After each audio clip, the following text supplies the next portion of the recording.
जैसा कि पिछली वीडियो में मैंने आपको प्रेरणा डीबीटी ऐप के द्वारा नवीन नामांकन को अपलोड करना बताया। अब पूरा प्रोसेस मैंने बताया था। अब मैं आपको क्रोम या गूगल ब्राउज़र के द्वारा नवीन नामांकन को अपलोड करना बताऊंगा, इसलिए ध्यान से देखिए। सबसे पहले मैं क्रोम में जाऊंगा। मैं क्रोम में जा रहा हूं। जाने के बाद मुझे सर्च करना होगा www.प्रेरणा UP.in। बीच में स्पेस नहीं देना होगा, इसका ध्यान रखेंगे। सर्च करेंगे। सर्च करने के बाद टीचर लॉगिन ऑप्शन जैसे कि स्क्रीन पर दिख रहा है आपको, टीचर लॉगिन पर क्लिक करेंगे। उसके बाद टीचर साइन अप का खुल रहा है, ये न्यू रजिस्ट्रेशन इनेबल करेंगे। रजिस्टर मोबाइल नंबर डालेंगे जिस नंबर पर आपकी MDM की कॉल आपको प्राप्त होती है। मैं ये अपना नंबर डालूंगा, इस नंबर पर मेरी MDM की कॉल आती है।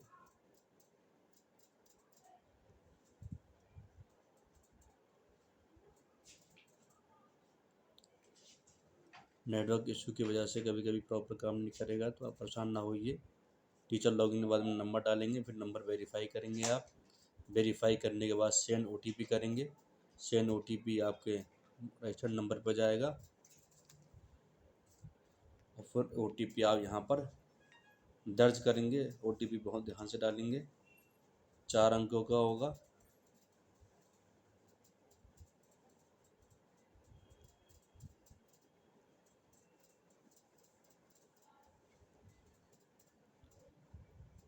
OTP दर्ज करने के बाद आप लॉगिन करेंगे।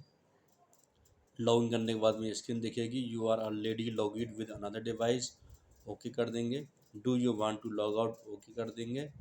You have log out successfully, okay कर देंगे। Do you want to continue log in, okay कर देंगे। इस तरह से 4 बार आप ओके करेंगे। ओके करने के बाद ये आपको स्क्रीन दिखेगी, फिर लाइक लिखा हुआ सबसे ऊपर, इसको स्क्रॉल करिए। स्क्रॉल करने के बाद आप देखेंगे यहाँ पर पूरी डिटेल जैसे कि मेरे स्कूल की आ रही है, और यहाँ पर आपको मिलेगा एक ऑप्शन स्टूडेंट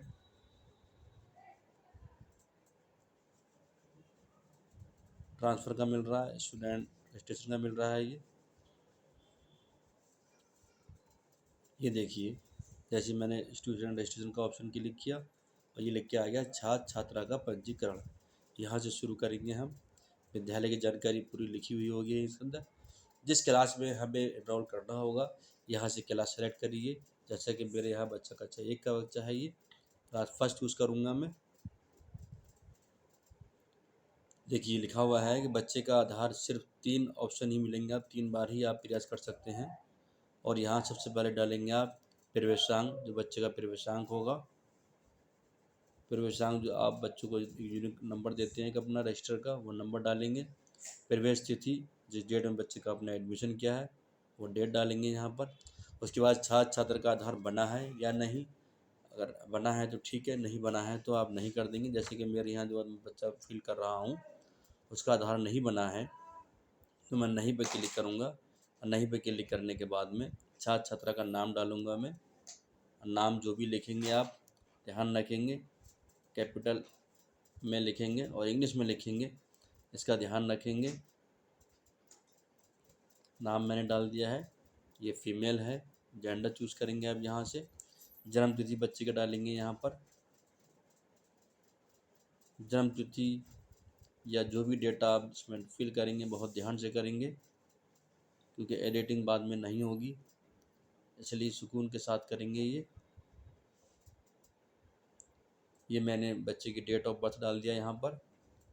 और पता लिखेंगे आप, जो बच्चे के अगर आधार पे नहीं है, लेकिन आपको पता वही लिखना है जो उसके आधार पर आगे लिखा जाएगा।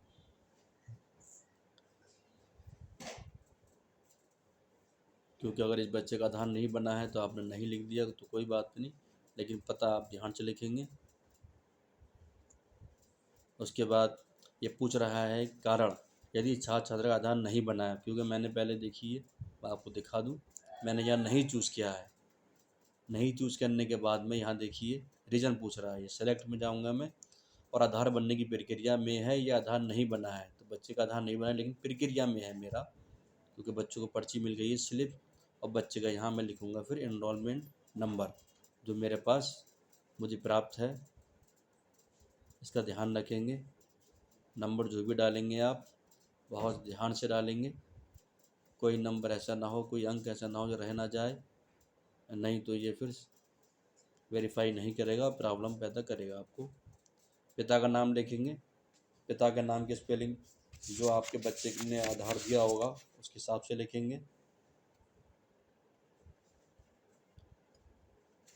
को अपने हिसाब से कुछ नहीं लिखेंगे आप, जो भी आधार में है उसमें वही लिखेंगे, कोई भी छेड़छाड़ आपको नहीं करनी होगी रिकॉर्ड के हिसाब से बच्चे के। माता का नाम लिखेंगे जिसने आपको आधार की फ़ोटोकॉपी दी होगी, इसका ध्यान रखेंगे। स्पेलिंग का, स्पेलिंग मिसमैच बिल्कुल नहीं होना चाहिए, जैसा भी स्पेलिंग लिखा हुआ है आप वैसा ही लिखेंगे। उसके बाद यहाँ मोबाइल नंबर दर्ज करेंगे। मोबाइल नंबर आपको लेना होगा गार्जियन से, जो कि कंपलसरी है। विदाउट मोबाइल नंबर से काम नहीं चलेगा, इसका ध्यान रखेंगे।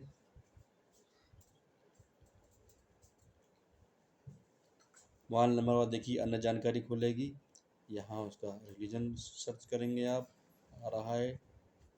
उसके बाद उसका राशन कार्ड का प्रकार उस पर क्लिक करेंगे, किस कैटेगरी में आ रहा है ये बच्चा, ये सर्च करेंगे, क्लिक करेंगे। दिव्यांग है नहीं, प्रोसीड टू सेव करेंगे। देखिए लिख के आ गया, छात्र का पंजीकरण सफलतापूर्वक हो गया, ओके कर देंगे। उसके बाद देखिए अभिभावक का आधार के लिए वेरिफिकेशन के लिए आ रहा, 3 प्रयास ही मान्य होंगे, इसका ध्यान रखेंगे आप, इससे ज़्यादा यहाँ मान्य नहीं होंगे। यदि आपने प्रयास कर लिए, देखिए जैसे कि मैं यहाँ पर उसके अगर पापा का आधार कर रहा हूँ तो पिता का करेंगे, माता का चाहें तो माता कर दें, अन्न का नहीं करेंगे। अन्न का तब करेंगे जब मम्मी पापा उसके एक्सपायर हो गए हों। माता या पिता में से किसी एक का आधार होना बहुत ज़रूरी है, बगैर माता पिता के आधार के ये सबमिट नहीं होगा, इसका ध्यान रखेंगे। अन्न में तब जाएंगे जब मम्मी पापा बच्चे के एक्सपायर हो गए हों और आधार किसी का और का दिया जा रहा है। मेरे पास उसकी माँ का आधार है, मैं माँ का करता हूँ यहाँ सर्च। माता का नाम डालेंगे, बच्चे की जो आधार की स्पेलिंग है वही लिखेंगे। इस चीज़ का ध्यान रखेंगे, अन्न में जब भी जाएंगे आप उसके लिए ये ध्यान रखें कि मम्मी पापा का आधार नहीं हो और दोनों एक्सपायर हो गए हों तो आप अन्न में जा सकते हैं, इस चीज़ का ज़रूर ध्यान रखेंगे। आधार नंबर डालेंगे माँ का, यहाँ पर जो मैंने माँ का दिखाया है यहाँ पर, इस चीज़ का बहुत ध्यान रखेंगे। अगर आपने अन्न कर दिया तो ये फॉर्म फिल नहीं होगा, दिक्कत आएगी फिर आपको, इसलिए जो भी आप इसमें डालें बहुत सोच समझ के डेटा डालें। उसके बाद चेकआउट है, ये टिक कर देंगे, इसमें यहाँ टिक किया हुआ मिलेगा आपको सहमति के लिए। आधार नंबर मैंने डाल दिया है यहाँ पर, और देखिए अभिभावक का आधार सत्यापित करें। एक बार फिर बताता हूँ, मम्मी पापा का दोनों में से किसी एक का आधार होना कंपलसरी अनिवार्य ही है। अगर दोनों का नहीं है, उस कंडीशन में नहीं होगा तो दोनों एक्सपायर हो गए हैं, इसका ध्यान रखेंगे।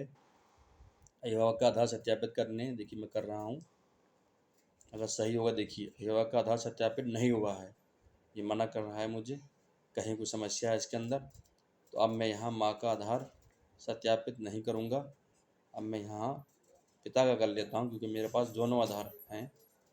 तो मैं पिता का आधार कर लेता हूँ, माँ का नहीं हो रहा है तो बच्चे की स्पेलिंग का ध्यान रखूँगा मैं, आप भी ध्यान रखिएगा। जो स्पेलिंग है वही लिखेंगे। माँ का नहीं हुआ तो देखिए मैं उसके पिता की कोशिश कर रहा हूँ आधार, मेरे पास माँ का पिता का दोनों का आधार है मेरे पास। यहाँ पे आधार नंबर डालूँगा मैं। आधार नंबर डालते समय ध्यान रखेंगे कि बिल्कुल भी मिसमैच ना हो सकता है उसकी माँ के आधार में कोई प्रॉब्लम हो,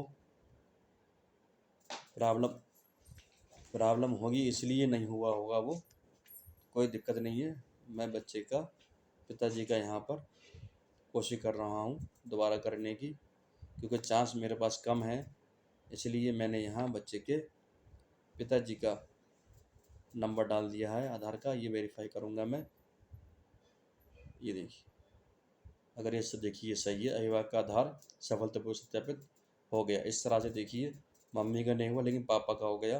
पूर्णतः सुरक्षित करें, ये मैंने सूचित कर दिया, इसको ओके कर दिया, और इस तरह से ये बच्चा यहाँ पर इंक्लूड हो जाएगा, आपकी जो मेन सूची होगी उसमें बच्चा जाके वहाँ पर इंक्लूड हो जाएगा। इस तरह से आप नवीन नामांकन करते जाएंगे सारे बच्चों को। ठीक है, धन्यवाद।